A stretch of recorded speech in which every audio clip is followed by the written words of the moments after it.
Tili өсіп атат дейбиз. Тил майрамыбыздар менен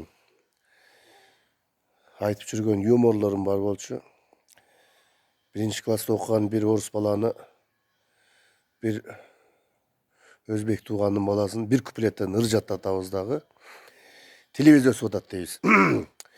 Василий Васильевич Николай, ну-ка, пой десе орус балдар бабушканын тагата тыккан кийинип алып баштайт.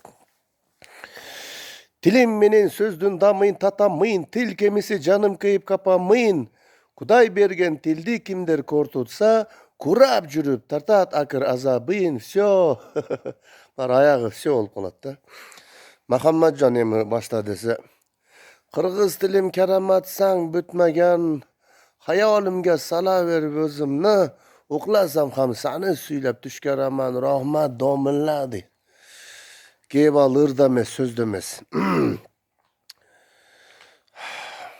Уй дегенде корова дейт, жол дегенде дорога дейт, бала десе мальчик дейсиң, чүкө десе альчик дейсиң, кымбат болсо дорогой дейт, жаш кишини молодой дейт, абийир деген совес болот, адам баян повес болот, кара сөздү проза дейт, кара жанды гроза дейт, кудук деген колодец, азамат молодец, жүз дегенде 100 дейсиң, кою болсо густо дейсиң, кургак деген сухо болот, кулак деген ухо болот, чыны пыны товар болот, чырак деген фонар болот, листок эмес барак деп жүр, расческаны тарак деп жүр, устав болсо адат деп жүр, урок дебей сабак деп жүр, кеткин деген пошол болот, кеп билбеген позор болот, адрести даректешет, косточканы данектешет, акцент деген басым болот, акынырга жакын болот, мама лаба апа болот, папа деген ата болот, тарбиясы жакшы балдар так сүйлөсө таза болот, кум электи грохот дейт, чыканакты локот дейт, висок деген чыкый болот, билбегендер быкый болот,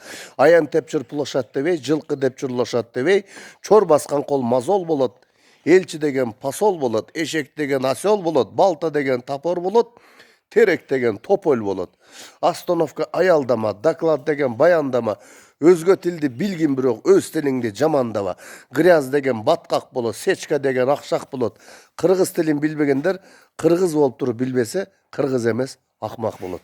Тил майрамыбыздар менен.